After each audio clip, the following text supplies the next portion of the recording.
What's up, everyone? Welcome to the Champion Living Podcast, where we believe that consistency, perseverance, and not taking life too seriously are the keys to success. I'm Doug, the founder and owner and head coach of Champion Living Fitness. Each week, I'll be joined by my coaching staff with the vision of providing trustworthy information about fitness, nutrition, and mindset, and how this all applies to being a professional rodeo athlete, as well as people from all walks of life. Are you ready to become a champion? Let's go.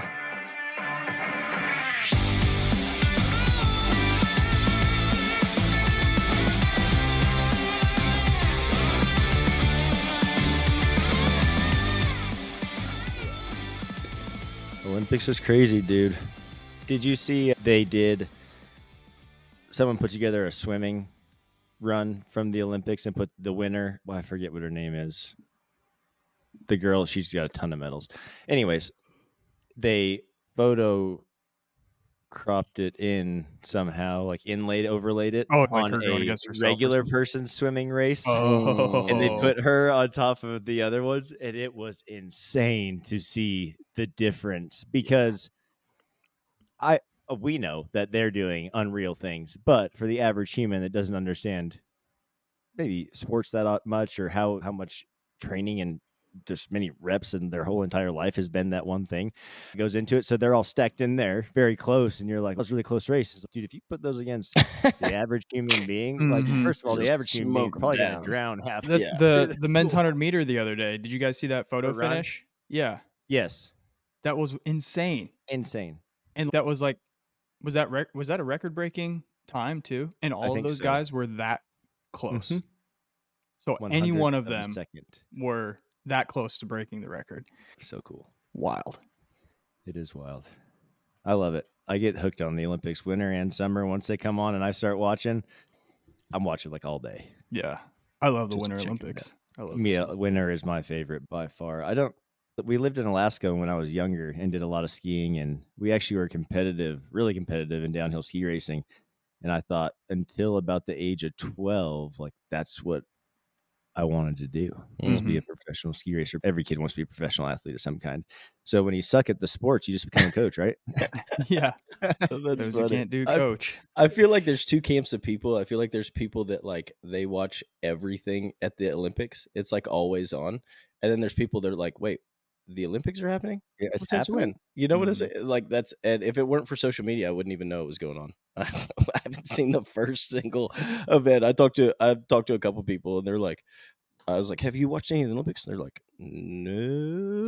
nope. I guess that is going on now, isn't it? I'm like, yeah. And then other people are, like, man, they've watched so much of it. Anyway, I feel like, I think since 2004. So like the last 3 Winter Olympics have been like, I've been pretty tuned into, because that was when Shaun White was like, really coming out I do remember Shaun White. And so that like really got me. That was 20 years ago.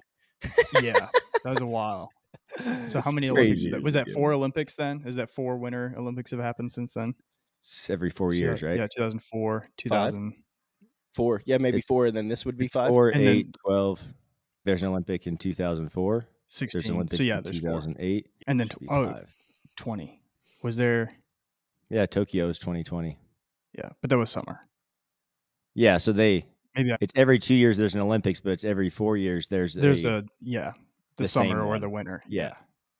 At any rate. You with us, Logan? You guys are so lost right now. Can't even Yep, that's right. Yep. No. It is right. It is. Every 2 years there's an Olympics. Yeah, no. But every 4 years the same one repeats. I'm sure you're right. I'll take your word for it. We don't have Tyler today to look it up for us. Yeah. Oh, Tyler.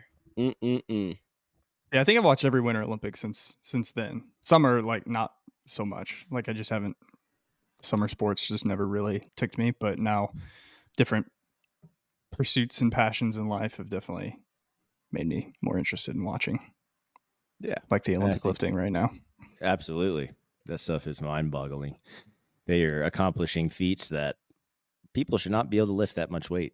Yeah, for weighing how much they do. So it's cool. Needless to say, and it's been a fun. What has it been on for a week and a half now? I've been enjoying catching up with it, and to be honest, there's never anything on TV, so it's nice to be able to turn on something that's fun to watch and isn't just mind-numbing. You guys been working out at all? Getting back in the routine after maybe being busy and on the road? Just left the gym. Nice. Yep. Nice. Yeah, a little bit. Been off like 3 days in a row now. I had planned on a strength day yesterday and woke up about 4:30 yesterday morning, about 4 hours of sleep. And so it just was not in the cards. And so we're pushing it back to today. Perfect. I just got back from Texas. I did a day with the Team Cavender's Summit. So they have an athlete development program at Cavender's. Yes, the big Cavender's that sells Western wear, but they are sewing into that next generation of rodeo athlete. They've been doing this for a handful of years. This was not the first year by any means. It's been going on for a long time, but they've been really giving back to the youth of rodeo and wanting to help develop them as athletes and put them onto the path of success. And there are a ton of names that have come through that program that are at elite levels right now and past world champions or even current world champions. So it's fun to get to go in there, chat with them, those kids, for a couple hours. They're in high school, whether they're freshmen or seniors about to go to college. It was a not big spread, but in maturity levels from 14 to 17, there is a giant leap in maturity, right? And the girls are always much more mature than the guys, but it was cool to see. It was a big mix, girls and guys, probably right down the middle, 10 and 10, maybe 12 and 12. And half of them so serious, like, about it. You could tell they were there to learn, ready to do business. We did a workout, but it was more mobility. I was showing them what they could do with their body weight on the road. They had a lot of questions about what they should be doing if their travel rodeo volume is increasing during the summertime. And so we went through that. I didn't have any equipment. We're in a hotel conference center, so just worked with what I had, but it was fun. They had a good time. It was cool to meet those kids. And it's just always such a good reminder to see where the future is headed, and to see people sewing into the future of the sport just makes my heart happy. And big shout out to Sydney and Jennifer over there. They're rock stars.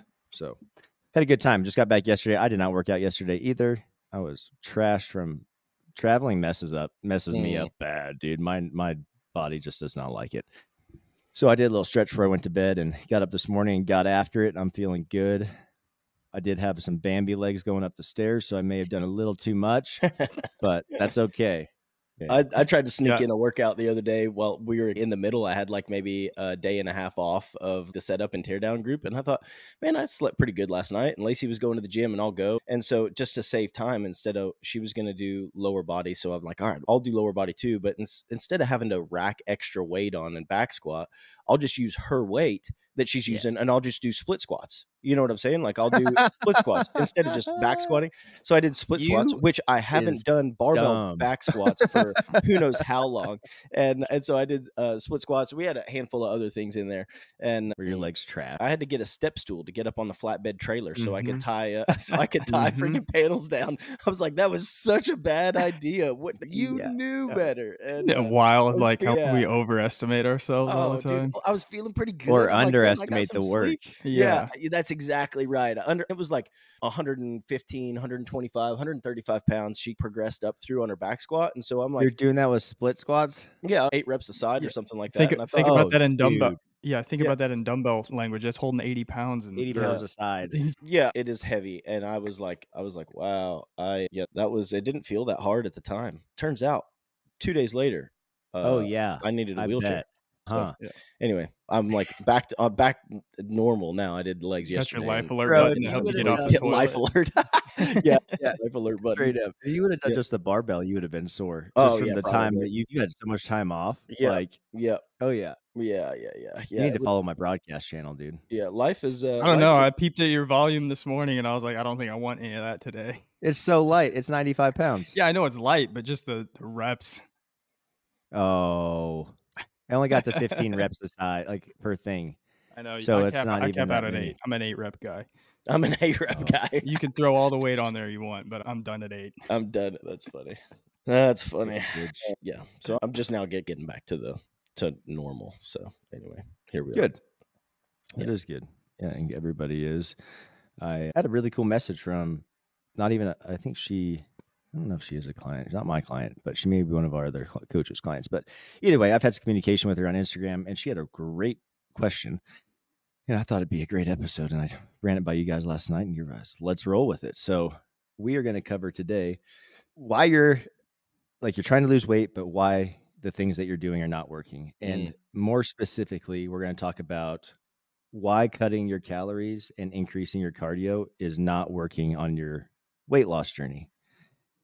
And we see this all the time. And it sucks because there's a lot of people that preach that.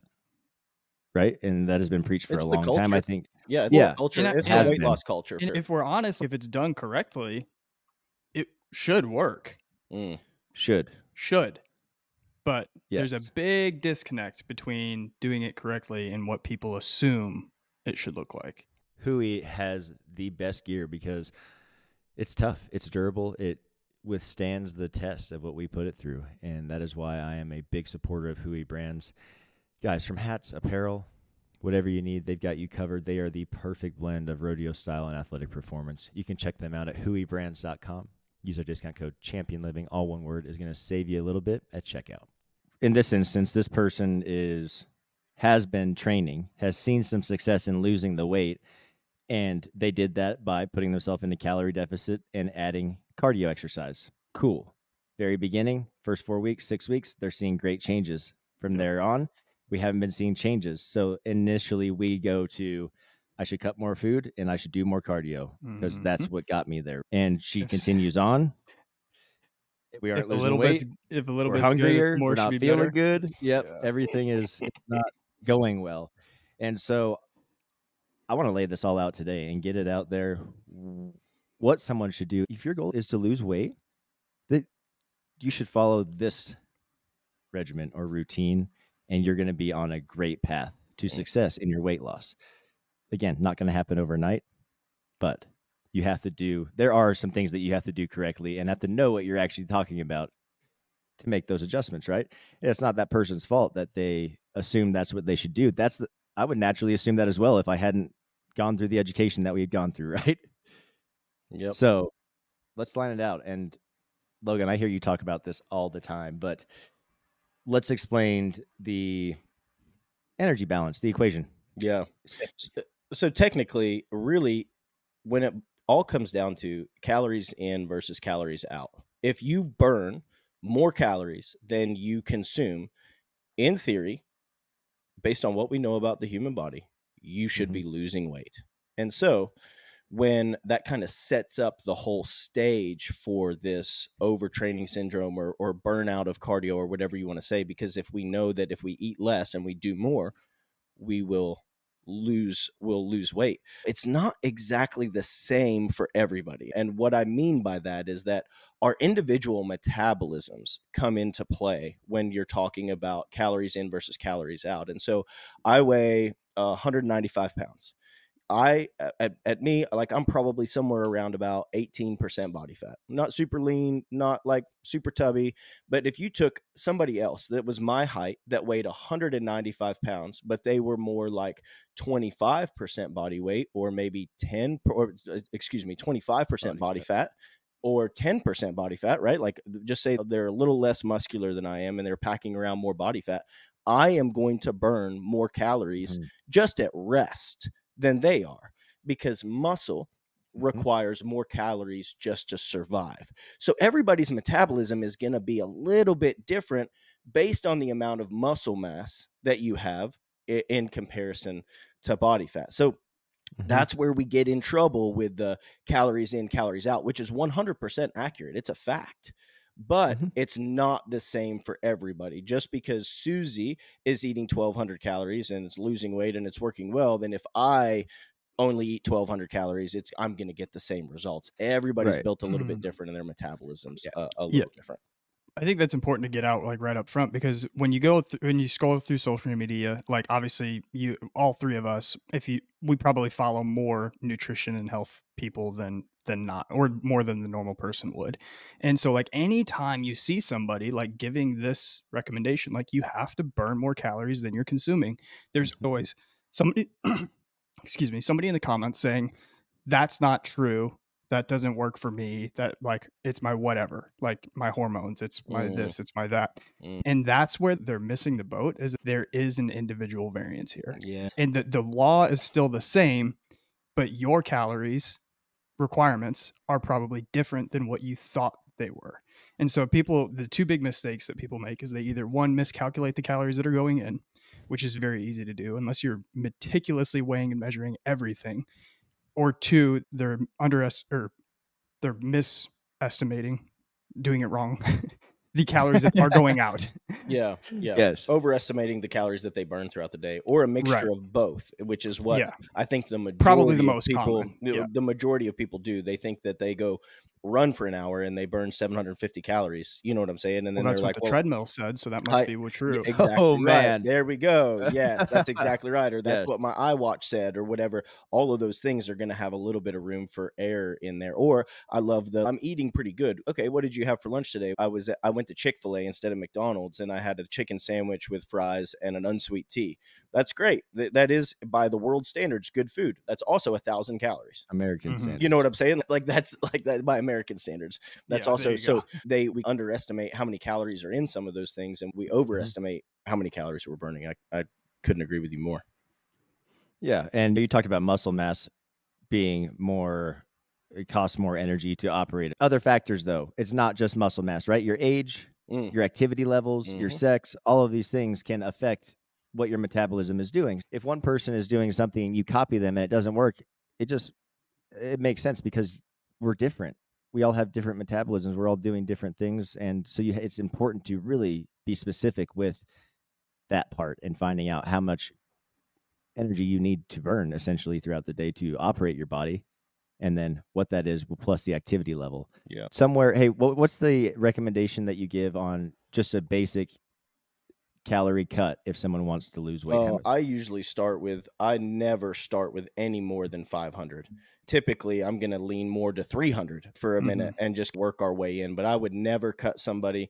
And obviously, again, it depends on how many calories they've been typically eating up to that point. But I would never make a more drastic cut than 500 calories at a time, because we have to start to think about the damage that can take place to the metabolism as well, right? That's the thing about this extreme calorie restriction, is that you can damage your metabolism in the long term by under consuming calories. The human body is amazing. And I think about it wants to become efficient at whatever we're doing. It wants to adapt. And so I think about back to like hunters and gatherers, right? How many calories are you burning a day when you're hunting and gathering your food? Probably a lot. You know what I'm saying? They're moving all day long. And for the most part, unless we kill something that has some meat on it, we're eating nuts and berries, a low amount of calories. And so our body, I would say that the hunters and gatherers, they're not eating anywhere near as many calories as they're quote unquote burning throughout the day, but our body adapts to that stimulus that we bring in. So when we're eating 1,000 calories or 1,200 a day, at some point in time, our metabolism has to, when I say damage metabolism, I just mean it has to slow down for us to be able to maintain. You know what I'm saying? For us to be able to stay, we're going to have some long-term effects on our metabolism by really cutting those calories to a dangerous level. Yeah, I think, what I got from what you were saying right there basically is the body adapts very well to continuously lowering the calories and doing cardio of the same kind. Yep. So that's biologically how we are. That's our ancestors from where we came from. That's how it is. So our bodies are very good at that. Like we were saying in the beginning, someone that is seeing success initially with cutting the calories and adding cardio activity, yes. But when they continue to cut the calories and increase the cardio, your body is just getting really good at adapting with less calories. And therefore we just stay at the same place or reverse. And people are left so confused. And we see it all the time. We were getting into this extreme calorie cut though, and kind of like the pitfalls of what can happen and damage your metabolism or slowing your metabolism is number one, because your body's going to adapt to those less calories, and therefore we're not going to burn anything. You're going to hold on to it. Your body is stressed the F out. Yep. Especially if you do that for a long time. What does that do to your muscle mass? And this is my biggest fear with people. Like, we do not want to lose muscle, especially if we're over the age of 30. That should be a big fear. Do not lose muscle. But Paul, run us through that real quick. Yeah, so whenever your goal is to lose weight, you're always going to lose a mix of fat and muscle, always. And the main goal is to preserve as much muscle as possible, minimize that loss as much as we possibly can so that we can maximize the fat loss. When we do these extreme measures and we just try to lose weight by any means necessary, we are drastically reducing the amount of muscle mass we have. And that's going to have negative side effects for at least months, if not years down the road for you, if you don't recognize that very quickly and take the precautions to reverse that. I'm gonna get I want some examples from you guys because I know you have them, but we've worked with a lot of, and I want to go with rodeo athletes in particular here because so this is coming from a female's perspective or experience, right? That we're addressing from the very beginning. That she is not a rodeo athlete; she's just an average human. But we see this in rodeo athletes all the time. Mm-hmm. People that want to lose weight because they think that it'll help them be faster, stronger, which I don't know how they think that, and then they go do intense workouts and don't feed themselves, and we're in a hole. What, Logan? I know you definitely experienced things like that before with it. Yeah, I definitely have. And the first thing I have to communicate to them is that a calorie restriction is a stressor to the body. And they, as a rodeo athlete, they're already under a lot of stress. Depending on the time of year, they have all-night drives, lack of sleep. Now they're in a calorie restriction, a fight or flight, life or death experience. We're getting on bucking horses. We're riding bulls. We're doing something in which we're supposed to. That's a stressor. There's just, not to mention what's going on in your personal life, relationship stuff, marriage stuff. There's all these stressors on the body. And by consuming a low amount of calories now and upping the intensity of our workouts, we've added another stressor to our body. And at some point in time, the body's going to break. And so with the rodeo athletes that I've trained, we always look at the calorie restriction that we go into. And once we stop losing weight, then we're actually going to start to reintroduce calories, even if it's for a short period of time. But I think it's really important, if you're listening to this and you're like, I've been trying to lose weight and it's not working. We can't emphasize enough the importance of how individual this is and how much you need to, if you're not sure where to go, to work with somebody. But typically with rodeo athletes, in my experience, they, like you said, they want to be leaner. They want to cut down to 140 pounds so they can ride bulls great. And when they do that, they lose their explosiveness. They lose their power. They lose a lot of strength in that process. They lose the durability is my biggest problem. The durability, they lose protection. Yeah, that's exactly right. There's we see that on the regular. You're exactly right. So that's been my experience with rodeo athletes. And if I can get them to buy in and they can stay with me, it's amazing to see. Cooper James is a great example. We started working together 6 months in. He's like, man, my dad thinks I might be a little bit too heavy to ride bulls. And I said, when's the next time you're going to go get on bulls? I'm going to a practice pen this week. Let me know how you feel. He was weighing 178 pounds. He thought that 170 to 165 was going to be his fighting weight. I said, go tell me how you feel after you get on bulls. He came back. He's, dude, I feel amazing. I was like, okay, we're going to listen to that instead of the outside sources telling us what we should weigh. And I certainly don't want to jinx it, but this year he's been rocking and rolling, and he's not weighing 165 pounds. As a bull rider, he's a heavier bull rider, but he's durable. He's strong. He's explosive. And he's not the only example. There's no, and I think I might have said it before, but anybody that's put on a little bit of weight, lean muscle mass, and continue to rodeo has not regretted it. I don't know a single one that's regretted it because they feel better, they're stronger, they're faster, and they're more durable. Every single one of them. But they have to buy into that process first. You have to. You've got to trust. You have to trust it. We talk about that all the time, and enjoy the process of learning new things, even if it makes you feel uncomfortable. And that's just part of the game. If you can just put the ego aside and do the things and be a little humble with it, man, you're going to get far in whatever you do. So we do not want to cut too many calories and continue to do that because, again, it hurts our metabolism, puts us in a hole, and we're never going to lose the weight that we want to. The muscle mass is the biggest thing for me, for anybody, but also the rodeo athletes listening. Like, you guys, you can't lose muscle. You lose your competitive edge when we start losing muscle. So go about that correctly. If you're wanting to cut calories, start with 500. And if you don't know what your baseline is, your TDEE, like, you need to find that first to cut the 500 from. Don't just say, I'm going to eat 500 less than I did yesterday. That means I'm going to cut a meal out. Please don't do that. Be smart about it. Get someone that can help you if you don't know enough about it on your own or don't want to research it. And I promise you won't regret it. Let's talk about the cardio overload. Doing too much cardio. So now we've cut all the food out. We're still not losing weight. We better go run further. That's exactly right. That's how Logan lost his job. The issue is that with cardio, the benefits of cardio outside of the aerobic conditioning, just talking about the calorie loss with cardio, it ends when you stop doing cardio. So if I am running a mile a day and I do that for 4 weeks and I'm seeing results, and then all of a sudden I plateau, so I cut a little bit of food out and now I need to run 2 miles a day. Maybe I see a little bit more results there, and then it stops and now I need to run 3 miles a day. At some point in time, you're going to run out of time in the day to run 15 miles that you have to run this day to continue to see progress. Number one, you're going to feel unbelievably crappy, but you're going to run out of time. We're literally trading time for calorie burn at this point in time. Or what happens on that day where life gets crazy, it happens to all of us, and we don't get our cardio in.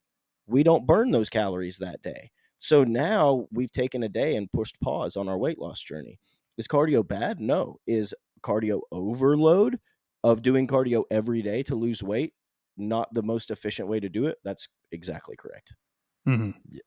Absolutely. Yeah. And it goes right along with what I said earlier. Like it's going to promote that muscle loss. And so if we think of the goal of cardiovascular conditioning or cardiovascular health, or going for long runs at low intensities, let me phrase it that way.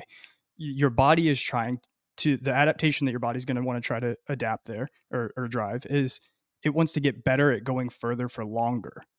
And so how can it most efficiently go further longer? It can lose all this pesky muscle mass that it has because it's really holding you back from achieving that goal. And so your body's going to pare down muscle at a quicker rate than had you not gone on this cardio deep end and just going for these long runs all the time. Cardio is tissue burning. It's going to burn tissue as you do it. And your muscle is going to be part of that. That's just part of the deal. So if you're doing more cardio than you are resistance training, you're putting yourself at a disadvantage when it comes to losing weight and gaining muscle and achieving the goals that you want to, whether it's aesthetics, health, or athletics. You've got to balance that. You cannot just continue to run and run. And I was talking with those kids at the summit, and how many of you guys like to go on a jog? How many of you use that as your main source of cardio? It was 80% of them. Not a bad thing. It's still great. You're doing good things for your heart. You're doing something. Like your health is improving. But if we're using this for sports, let's talk about the sport. How long does a sport take? 10 seconds tops, 20 seconds max if you're getting off a horse and it's taking a long time. Until we have to get in a foot race with the horses or the bulls or the goats or the cows or steers and run miles, then that long run is not serving you that much purpose in the arena, right? We need to be sprinting, doing powerful things. You have to think about what the actual goal is, right? And now on the flip side, if you're just a general population, just a human that wants to lose weight and feel good, change up your cardio. Do different types of cardio. Do it twice a week and do resistance training three times a week, and you're going to be blown away by the things that you're seeing in the results that are coming along. Sorry, I got on a tangent there. No, you're exactly right. Yeah, I was going to say I was just going to say we're going to talk about the benefits of that in a minute, but like you said, do some resistance training in there. Like cardio can't be your sole method. Like you have to, if you want to do this right, you have to add in something else, and that something else is going to be resistance training. You're exactly right. And can I add what we mean by resistance training is we don't mean you pick up a 15 pound dumbbell and then you do a minute of curls followed by a minute of burpees followed by a minute of, that's high intensity interval training, and that's cardio with weights. You're literally doing the same thing. You're not going to be building muscle. You're just adding some weight in there. And so there's a lot of these weight training classes that you can go do, which are pretty much just cardio, but there's some light weight involved. That resistance training, it's tough for rodeo athletes or for anybody to make that adjustment. When we've worked with people that have come from a cardio-based background, it feels like you're doing less And so it's hard for them to say, hey, this is the way. Yeah, this is the way. It feels like you're doing less. But I have to remind them that the goal is not the calories that we burn during the resistance training workout. The goal there is the muscle mass that if we're consistent enough for long enough that we are going to build and maintain through our weight loss journey. Exactly. Yeah. It's trusting the process, like we've been saying this entire episode. But yeah, if you resistance training, like training for strength, is not cardio with weights. It is actual planned out reps, sets with rest times. And again, if you're used to doing this cardio with weights, it's going to feel like you're not doing anything, because yes, you are doing less, but sometimes less is more, especially when you're not super dialed on your recovery. And I'm not going to go down that rabbit hole yet, but there's so many things that have to tie into this. So let's talk about strength training. We've talked about a little bit, but bottom line, that the caloric cost of muscle mass and resistance training is going to far exceed that of cardio activities, because it continues to burn after the activity. Ooh. You continue to, when I think about losing weight, there is no other thing that I would refer to. If someone's like, I have 2 days a week, I am going to tell them to do resistance training. Mm-hmm. Yep. Before I tell them to do cardio. Yep. Because I know what the benefits are of that caloric burn, that metabolism increases, that keeps it healthy, puts on muscle. Not to mention the hormonal, when you're lifting heavy weight and you work up to that, the hormonal responses of growth hormone and testosterone that are going to come in at the end of your workout and after your workout, that goes a long way for healing the body. And it's not just about building muscle, but just healing the body in general. That's why guys feel so, if they've been on this cardio overload and now they're going to start resistance training 2 or 3 days a week, they feel so much better. Those hormonal responses as well, not just the long-term muscle mass. Man, it's huge for feeling good. Hey guys, we got some exciting news for you. If you're listening to this, we know that you're committed to upping your game in the arena. And we're teaming up with the Rodeo Now app to help you do just that. The Rodeo Now app allows you to record, upload, and catalog your rides and runs, review your performances in slow motion, and our favorite feature, if you're not familiar with your stock draw, you can search your animal by name to get all the intel you need to make your next ride a winning one. Join the Rodeo Revolution today and download the Rodeo Now app for free. It's available in the Apple App Store and Google Play Store. Mm-hmm. I was going to bring this up later when we talk about nutrition. We're almost there, so you can recommendations. But yeah, this is a good place to tie it in, because I want to bring up total daily energy expenditure. We briefly mentioned TDE earlier, and so I found just some averages. These are not absolute numbers by any means. There's probably at least a 5 or 10% difference on either side of these numbers for you individually, but these are good averages to go off of. So there's our TDE is made up of 4 different things: our basal metabolic rate, the thermic effect of food, exercise activity, and non-exercise activity. The largest portion of the calories that we burn throughout the day is our basal metabolic rate. It makes up for about 70% of the calories that we burn. And those are the calories you would burn if you lay in bed for 24 hours. You're going to burn no matter what. They're just doesn't matter what you do. Yep. And so what influences those is your age, your height, your weight, your muscle mass, those types of things. So your body physiology is what determines your BMR. And so that's why it's important to think when we want to build muscle, we're going to make a larger influence on that BMR versus these other things. So I said 70% for BMR. Remember that number.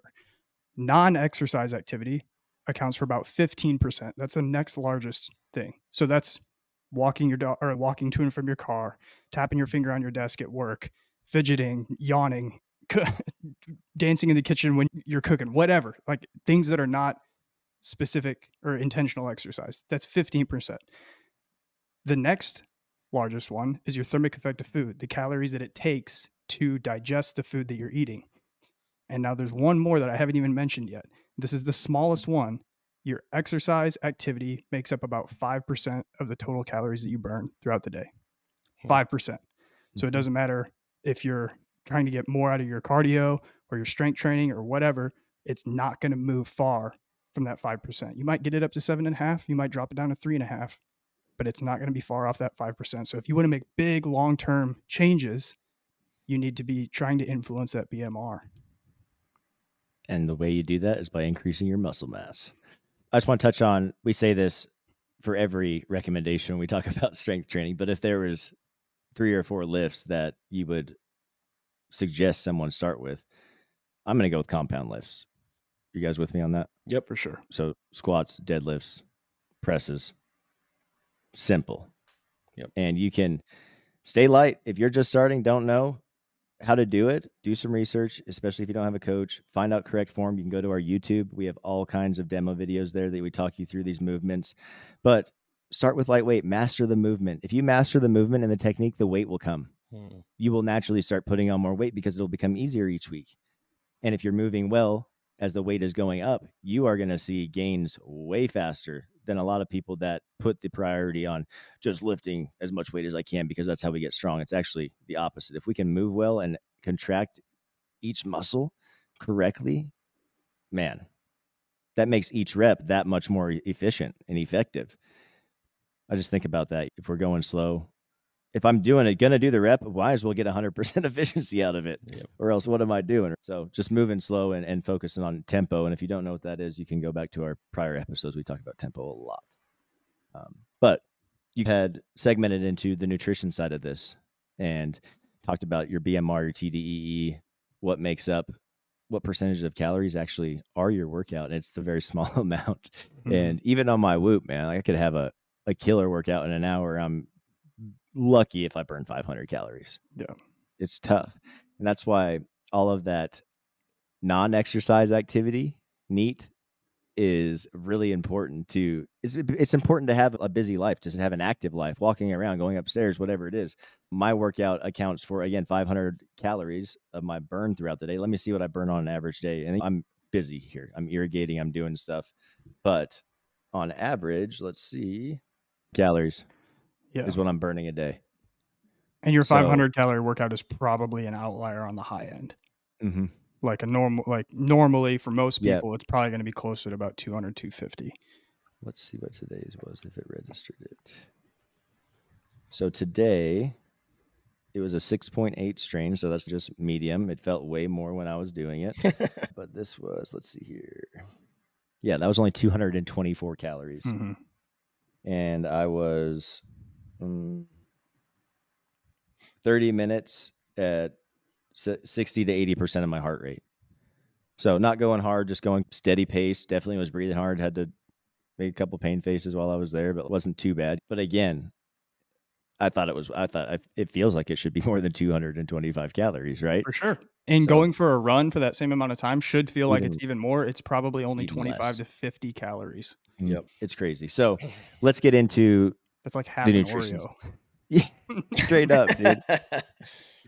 Straight up. So I love that you just said Oreo, because nutrition density, nutrient dense foods are going to be my number one recommendation for someone that is addressing their nutrition. You need to be picking nutrient dense foods because you're actually getting the quality minerals, macronutrients, vitamins, everything that's meant to be from that food into your system to help it, right?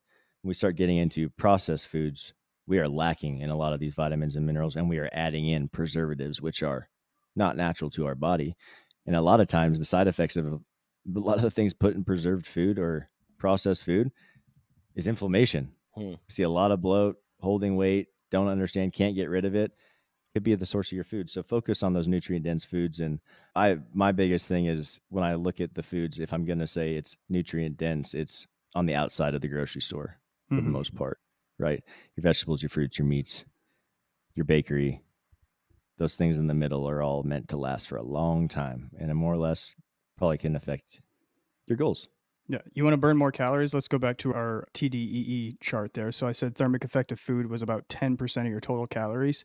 So there is, I don't know. Did we say what that is? Like what the thermic effective food is? Yeah. The cost of digesting the food that you're eating. So when if your diet's made up largely of processed foods, when there was a study done, I don't know if they've replicated this or how accurate this exact number is, but they found that eating whole foods.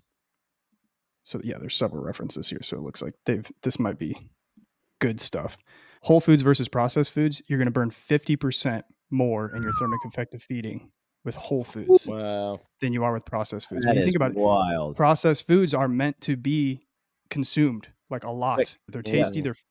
Your body is going to digest that, and it's going to use a lot less energy to digest those foods. Whereas if you have whole foods, nutrient dense foods, your body has to go through and pick apart each of these and break it down the way it was designed to do.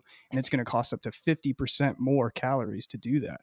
So you can take your 10% and turn it into 15%. That's an easy switch. Easy switch. I'd never even thought about the differences in that, but I think about super processed foods. A lot of them you can just put in your mouth and they'll dissolve, even if they're a solid thing. Yeah, you have to put a Cheeto on your tongue.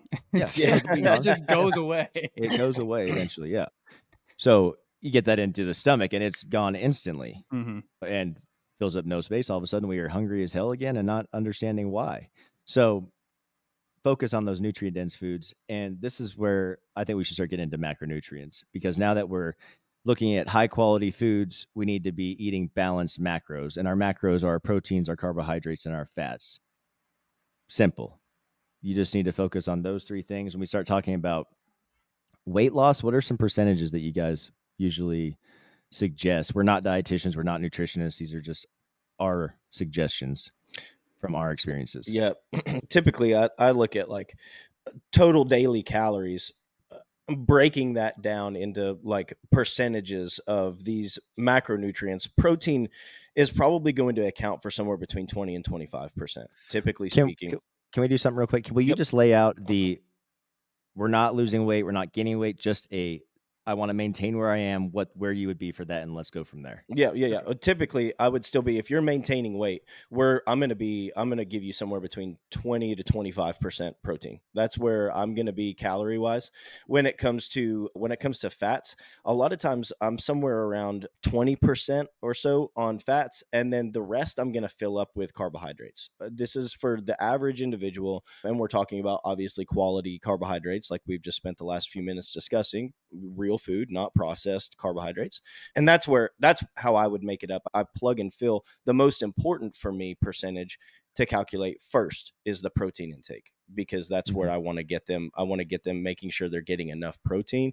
Dietary fats are very important for hormonal function, so we don't want to go like super low in that area. And then the carbs can be whatever's left over once I've calculated those first two percentages.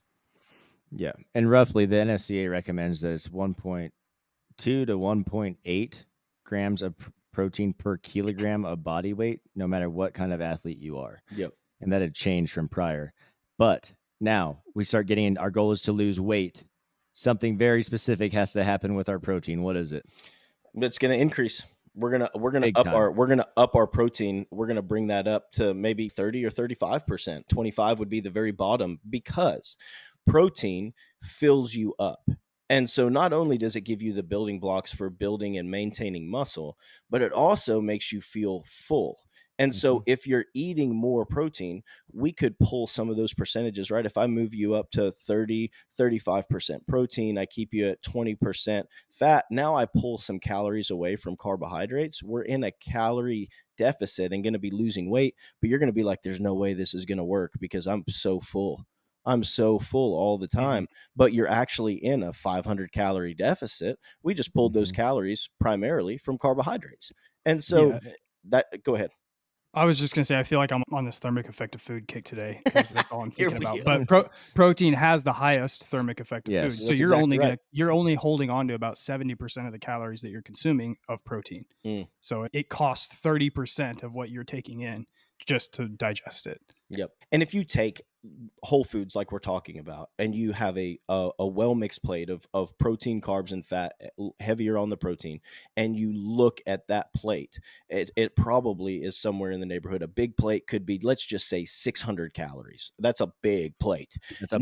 You take and look at what 600 calories of a fast food restaurant is. Nuts. Or like a medium fry. It's a kid's meal, maybe. Kids meal is probably more than that. You know what I'm saying? Yeah. And like you guys were talking about nutrient dense, we also think about calorie dense. And we think about how calorie dense real food, if God made it, it's good for you.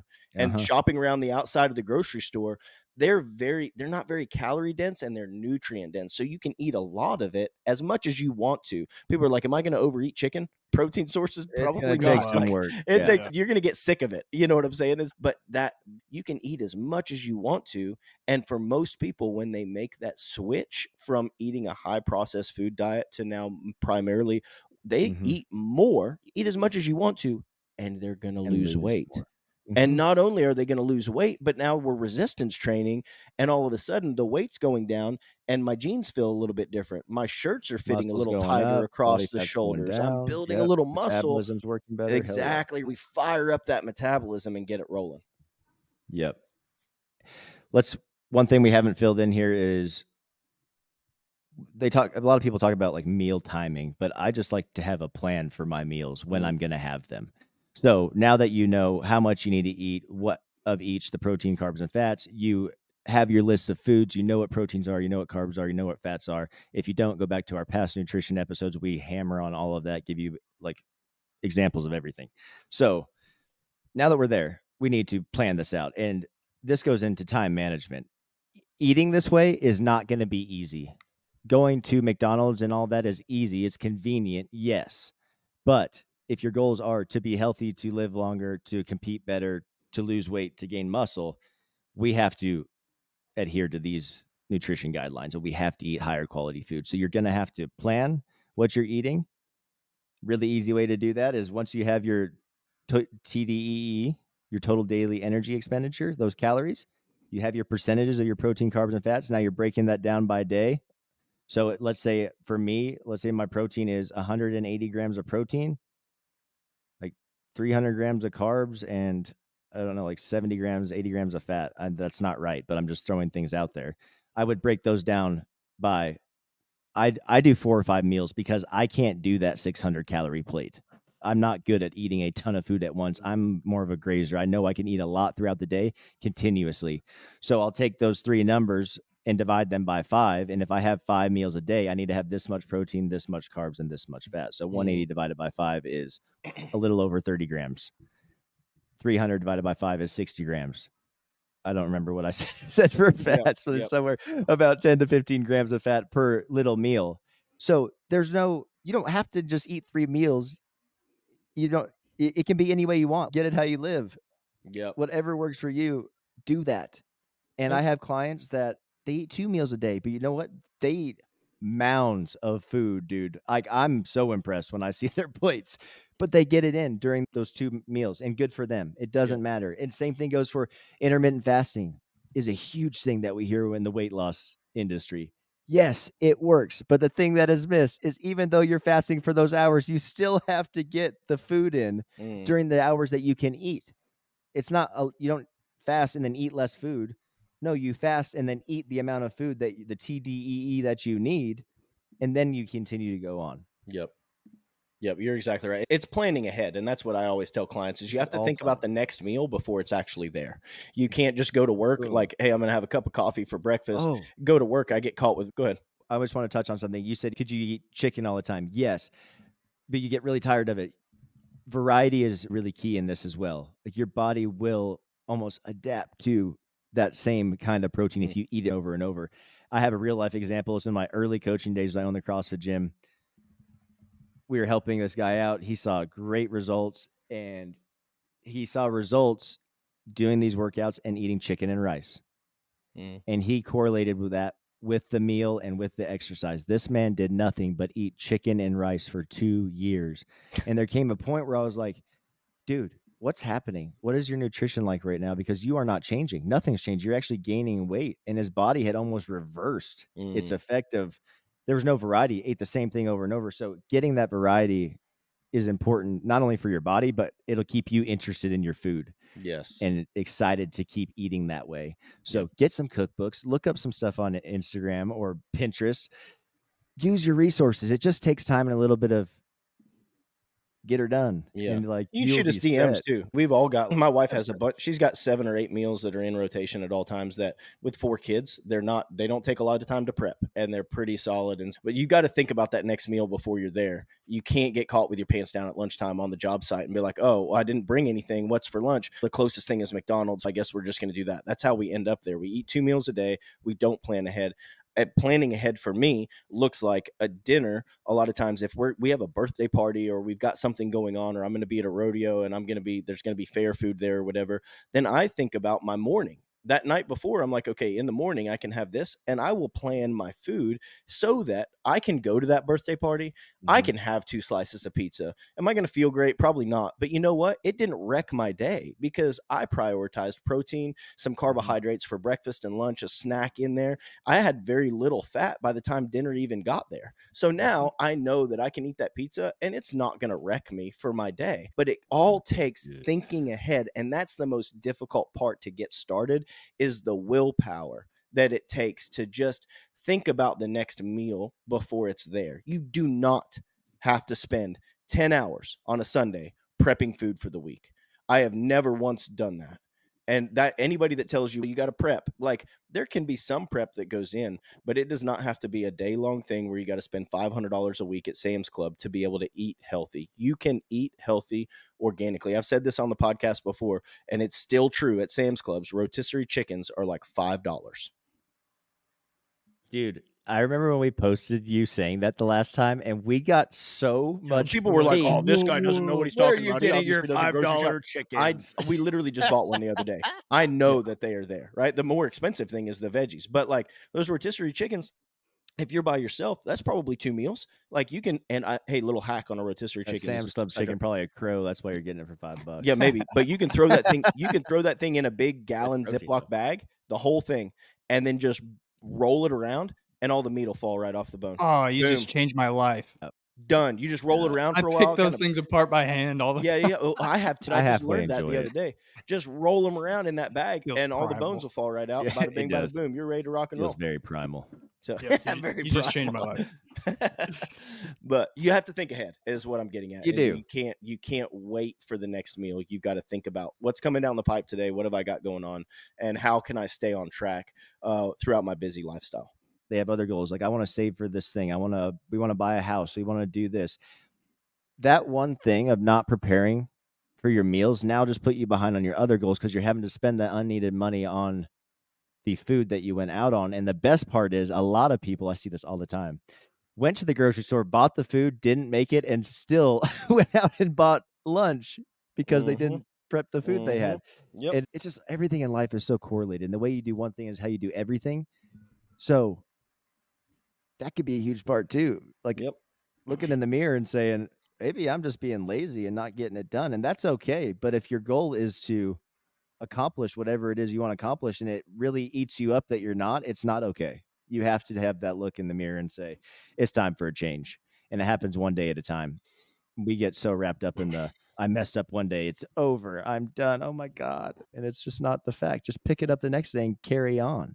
That's the problem, is people get stuck in that, and we feel sorry for ourselves, and it just goes every day after that. We feel sorry for ourselves, when in all reality, if we would have just restarted, we'd be right back where we were. Yep. Let's talk about recovery. Sorry. Before we move on from nutrition, can I add one more thing in? Because we've mentioned a lot of thermogenic effective. No, food? It's not. It's about calories in total and volume of food. But let's do it. There's a lot of different levers that we've covered that you can pull when it comes to increasing calorie output and decreasing calorie input. What I want to caution people against doing too much at once, like trying to drastically increase your calories and drastically decrease. If you are a normal American and you are eating 2 meals a day because you're busy, you skip breakfast, you go out for lunch at work with your colleagues, you grab fast food before you go get back home, so you're eating fast food twice a day. Breakfast, beers, whatever, man. A McDonald's double quarter pounder with cheese, a medium fry, and a medium Coke is 1,287 calories. So if you're doing that twice a day, you're probably meeting your caloric needs of about 2,400 calories. If you drastically increase your calories and you change the way you're eating, let's say you don't change anything, you eat the same volume of food twice a day, but now you're eating whole foods, so you're getting full much faster. You eat 2 chicken thighs, you eat 1 cup of rice, and you eat 1 cup of broccoli. That's 583 calories.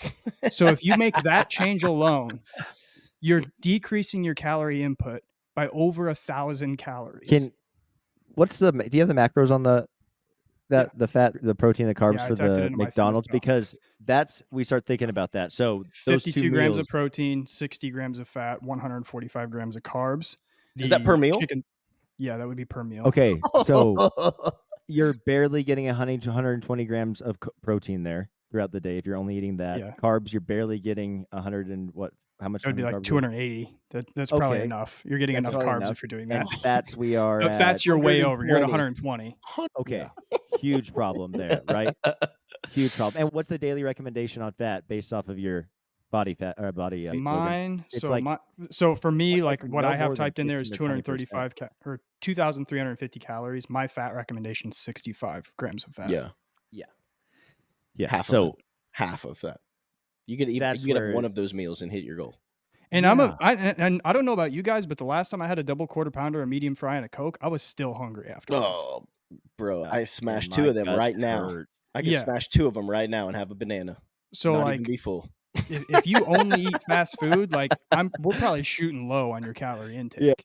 Yeah. Like your you're probably macros eating you're way more missing than on 24. You're are missing way out of yeah. proportion, Exactly. way out of whack. And again, you could be eating the correct amount of calories, but if we're out of proportion on our carbs, proteins, and fats, it makes sense why you don't see the results that you want. Because if we're eating double the amount of fat that we need to be having on a daily basis, you're gonna store fat. That's Mhm. just Yep. how it goes. Yep. No, I'm so glad that you interrupted me to say that. Thank you.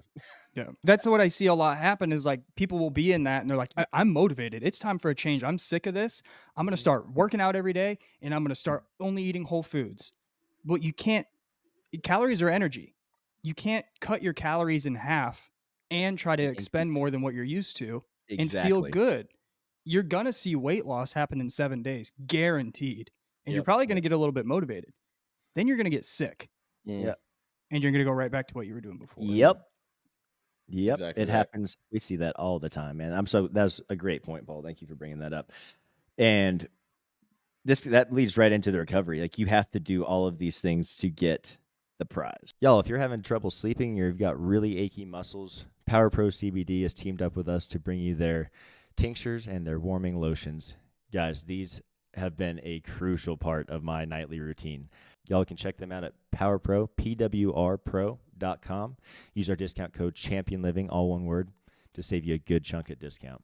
And recovery is as important as the workout and the nutrition. It is, if not more important, because this is where the adaptations happen. This is where all that hard work pays off. We have to sleep long enough to allow all that work that you did, all that good food that you just ate throughout the day to do its job and recover. So we harp on this all the time. And like I ask those kids, who sleeps 6 hours a night? And like 2 of them, or I'm sorry, 8 hours a night, 2 of them raise their hand. Who sleeps 5 to 6 hours a night? 18 of them raise their hand. Cool. That's by American standards, that's normal. And that who's going to carry the boats? And there's times and places for that. But if your job is to be a professional athlete or your job is to lose weight and get healthier, you have to treat it correctly on the recovery side. So sleeping is going to be my number one recommendation. You need at a minimum 8 hours of sleep. I was listening to a presentation last night and they were talking about like if, when we get busy or we get stressed, like sleep is usually the first thing that we pull back on because we're like, oh, we can get more done if we sleep less. But if humans could have evolved and taken out sleep, we would have. Yep. That's because exactly right. There's a huge advantage to not sleeping. If that was a possible thing, it would have been done. But here we are, however long humans have been around, we still have to sleep 8 hours a night. Yep. Yes. Yep. That should tell you exactly. It's one of the biggest things about sleep, not only the cognitive function, but the growth hormone that's secreted in sleep that helps us repair our body. The last month has been insane for me, averaging 4 or 5 hours of sleep a night, and none. But what I'm suffering from that is I haven't worked out very much outside of the one time I did lower body and went way too hard. We alluded to earlier. My shoulders, I have some labral issues in both of my shoulders. You've definitely lost weight last month or so. My right one, I hadn't lost anywhere near as much as I thought I had. But my right shoulder especially, I've lost a lot of it's hurting, aching. It's been aching, and I'm like, man, I've messed it up somehow. I've gone back. I have not done any recovery. I have not done a recovery as far as I've not done any prehab exercises. I haven't been doing a lot of mobility up there. I haven't done anything. All I've done is gone from 5 hours of sleep a night to 8 hours of sleep a night for the last 4 nights. My shoulder, I'm gonna bench press tomorrow. I feel fantastic just by getting the sleep. And so when your body is nagging, you're like, man, I'm just getting old. I got problems. Chances are you're just not sleeping enough. You know, that stress from not getting enough sleep, and you're in a calorie deficit, and you're doing high intensity interval training all the time, or you're doing hours and hours of cardio. Not to mention your girlfriend just broke up with you, or you got baby mama drama, and your boss is after you at work, and you're working 12-hour shifts at work. Or you're in college and going to the bar every day. Like, dude, either way. Exactly. Like, something's got to give at some point in time. Stress, and it will, is stress, and it will give. And you can't see it. And that's why it's so hard to make it such a priority. And you will see it as you get older. So if you're 30 and up or getting around 30, you've realized that when you run on less sleep, you feel crappy. And the more that you do that, it compounds, it adds up. The sleep debt increases. Just because you slept low hours one night and the next night you slept the right amount of hours that you needed to maintain, you're still in debt. You still have to keep up. And that's where, if you are struggling with that, get a wearable, get some kind of tracker that tells you how long you're staying down, gives you an idea of what that sleep debt looks like. And Whoop, I don't know if they're 100% accurate, but they've been great for the trend tracking for me. Doesn't matter. They're pretty spot consistent. On. They're consistent. Yes, they're That's all that super matters. spot on with my. And I don't ever feel it till the third day, dude. I will sleep 6 hours, feel great. 6 hours, feel great. That third day, I'll sleep 6 hours. I'll wake up and I won't feel bad mentally. I'll look at the Whoop and I'm like, a yellow recovery, 47% recovered. I didn't go hard those 2 days. I just didn't get enough sleep. And so I adjust my training for the day, even though mentally in between my ears, I'm like, you can go hard. You could push and you'd feel good. I probably would, but I'd be just continuing that stress debt. So I minimize or reduce the intensity that day. I make sure I'm in bed earlier that night, and I wake up the next day usually 90+% recovered. I know I can go hit it hard. I'm getting the most out of it. It's really easy to go overdo it. And if you're not paying attention to it with a wearable of some kind, you never know. This is a bit of a rabbit hole, but how often do you think 3 consecutive nights of less than 6 hours of sleep is what ends a rodeo season for guys in the summertime? Never been tested, but that would be a really cool experiment.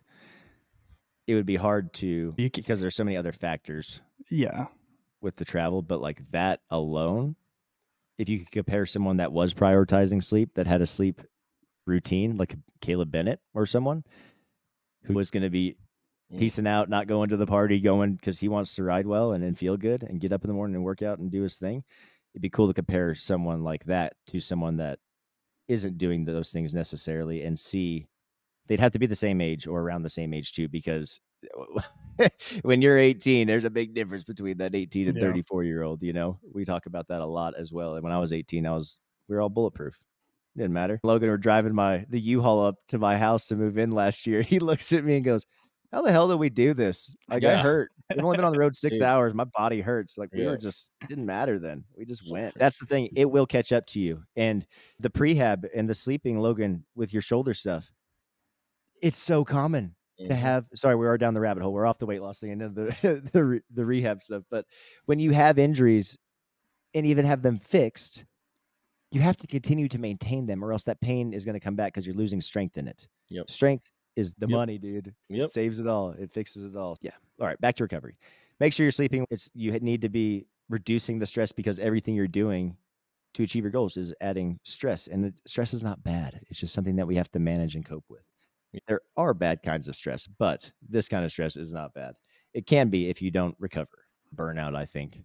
When you do something over and you're going hard and hard. Again, there comes a point where you can't go any harder. You need a day to recover, or 2, or a week.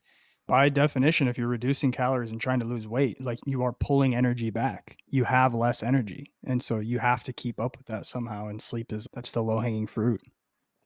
Budgeting in those recovery days and planning those recovery days, and not looking at those recovery days as a step backwards, but instead a step forward. It's like the rubber band, pulling the rubber band back so that it can shoot forward. The recovery days, or even taking a quote unquote deload week or a week of mobility training, is something that is going to be huge for moving you forward. But it's not something that will happen on accident. If you're highly motivated to lose weight, and you have to budget in those recovery days. Absolutely. Absolutely. Do you guys have anything else to wrap that part of it up? I think you just did it perfectly there, so I got nothing. So. That was great. That was great. Today, I hope that was helpful for anybody listening. And we covered why simply cutting your calories and increasing your cardio activity is not going to be a sustainable way to achieve your weight loss goals. We all really encourage you guys to focus on those sustainable changes, things you can do repeatedly over and over, because that's where the change happens, is with consistency and sustainability. Incorporate strength training into your routine. 2 to 3 times a week is going to be a great start. Cardio, if you want to do cardio, 1 or 2 times a week. And again, do different types of it. Do your long interval run or whatever one day, and then maybe do a 15-minute, 10-minute HIIT exercise the next, whatever it is. Vary it, and you're going to see results. And then you need to be managing the stress and focusing on that recovery. Oh, I forgot nourishing the body. Your nutrition is key. You've got to find out your individual needs for your nutrition, what your TDEE is. Again, there are so many macronutrient calculators out there on the interwebs, but we use Mind Pump's macro calculator, or I do, as my typical go-to. Do you guys have a different one you use? Logan, do you? No, Mind Pumps has been the most accurate. I've used quite a few, and I've also calculated it. I've done hundreds of reps calculating it by hand. Really, Mind Pump is never off more than 5 calories. Yeah. Yep. Same. So use those resources, find out what you need to be eating, break that down, and figure out how many meals you can eat a day, what your desired number per day is, and break that down. And there's your carbs, your proteins, and fats per meal. Now go start looking at recipes, write it out. And the cool thing is 2 or 3 recipes will get you through an entire week. I just rotate them. So like Monday, Wednesday, Friday are the same 3 meals or 5 meals. Tuesday, Thursday, different, but the same for those 2 days. And again, that'll help you avoid that burnout of eating the same thing over and over.